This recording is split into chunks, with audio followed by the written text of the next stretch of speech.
Help me make sense of this. You have a business, you have a product, a car, some rims, clothing, whatever you're trying to sell.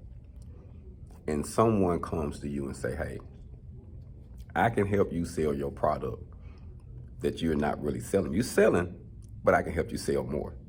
All I ask for is a percentage off of each thing I sell for you.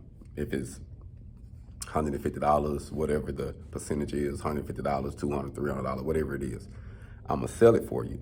And you don't have to pay me until I sell something for you.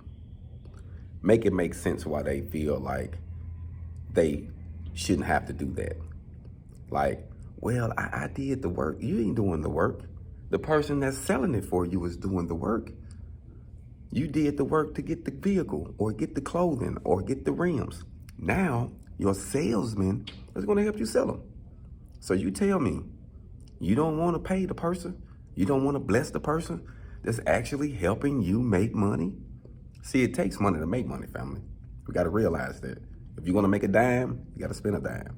So if you got a product for sale, that's why advertisement is so important. That's why having someone that can get you sales is so much important, because if you just got the product and it's sitting there, you ain't making no money.